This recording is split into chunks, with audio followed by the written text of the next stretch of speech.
Arriba! Good day everyone!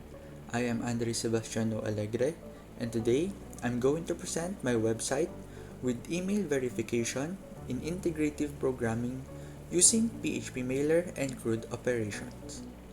And without further ado, let's discuss first about the index.php. In index.php, we have the include config.php. It includes the file config.php, which likely contains configuration settings and establishes a connection to the database. Session start starts a new or resumes an existing session. This enables the use of session variables to store user-specific information across different pages.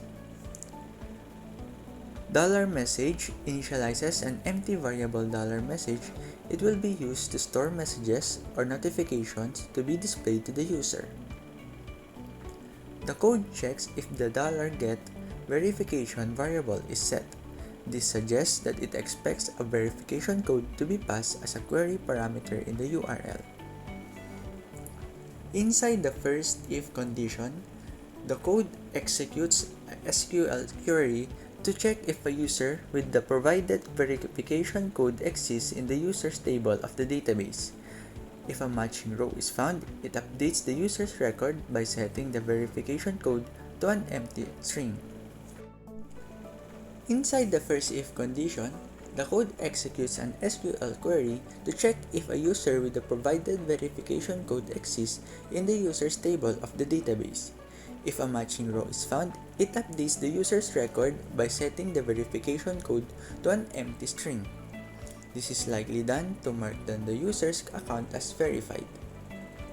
If the update query is successful, it sets the $message variable to a success message. If the verification code is not found or the update query fails, the code redirects the user to index.php. The code then checks if the $post submit variable is set. This suggests that it expects a form to be submitted with the name submit. This is typically a login form. Inside the second if condition, the code retrieves the values of the submitted email and password fields and performs necessary sanitation and encryption on the values. It constructs an SQL query to fetch a user from the database where the email and password match the submitted values. If exactly one matching row is found in the result, it means the user is authenticated. The code retrieves the user's record as an associative array and checks if the code field is empty. If the code field is empty, it means the user has already been verified. In this case, it sets the session variable user ID to the user's ID and redirects the user to home.php. If the code field is not empty, it means the user needs to verify their account first.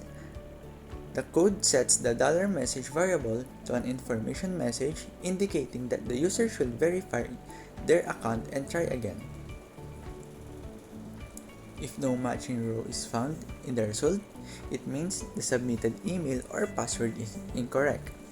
The code sets the $message variable to an error message indicating that the email or password do not match. After executing this code, the value of the $message variable can be used to display a relevant message to the user indicating the outcome of the authentication process.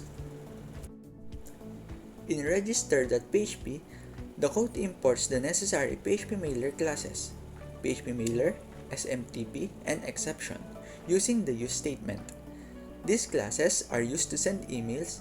Additionally, it starts a session and includes the config.php file, which likely contains configuration settings and establishes a database connection. The code initializes an empty variable $message, which will be used to store messages or notifications to be displayed to the user. The code checks if the form has been submitted by checking the presence of the $post submit variable. Inside the if condition, the code retrieves the values of the submitted name, email, password, confirm password, and generates a verification code. It checks if the email already exists in the database by executing a SQL query. If a matching row is found, it sets the $message variable to an error message, indicating that the email already exists. If the email doesn't exist, it compares the password and confirm password fields to ensure they match. If the passwords match, it constructs an SQL query to insert the user's name, email, and password into the database. If the insertion query is successful, it proceeds to send an email for verification. It creates a new instance of the PHP mailer and configures the SMTP server settings, including the Gmail, SMTP server, username, and password. It sets the sender and recipient addresses, sets the email format to HTML, and constructs the email body with a verification link. The verification link contains the generated code as a query parameter. The code attempts to send the email using the send method of the PHP mailer instance. If successful, it displays a success message. If an exception occurs during the sending process, it displays an error message with the mailer's error information. After sending the email, the code sets the $message variable to a success message indicating that a verification link has been sent to the user's email. If the insertion query fails, it sets the $message variable to an error message indicating that something went wrong. If the passwords don't match, it sets the $message variable to an error message indicating that the password and confirm password fields do not match.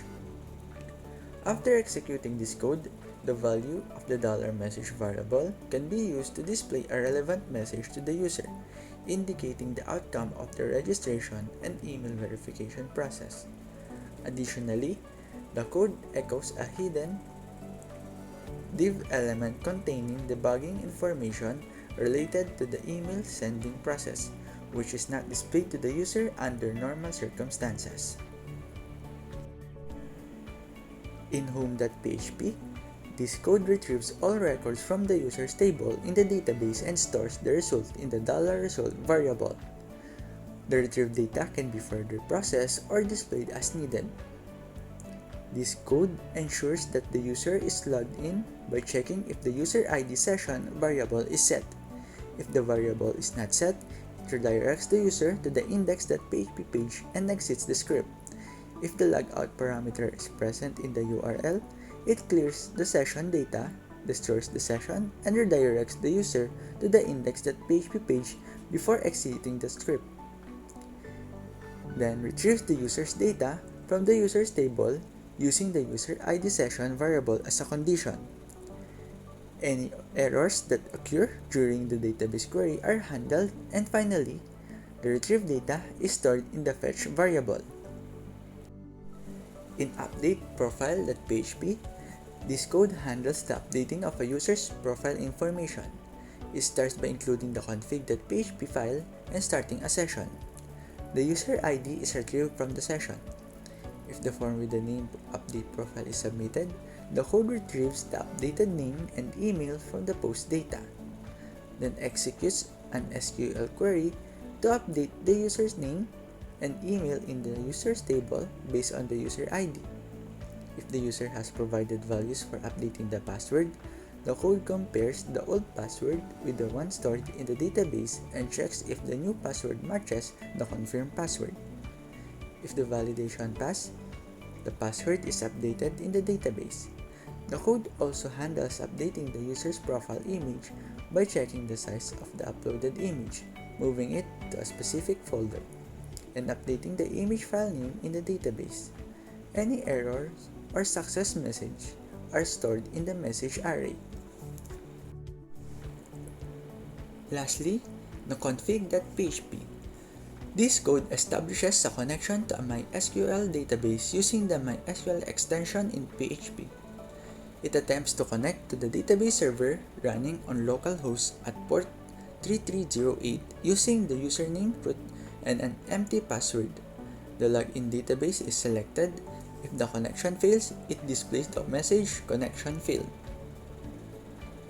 And today, I'm going to show you my final output.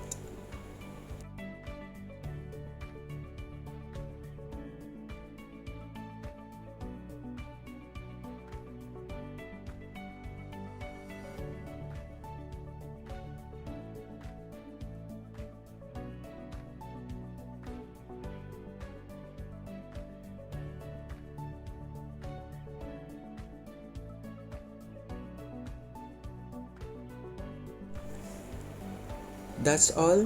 Thank you for watching and God bless us all.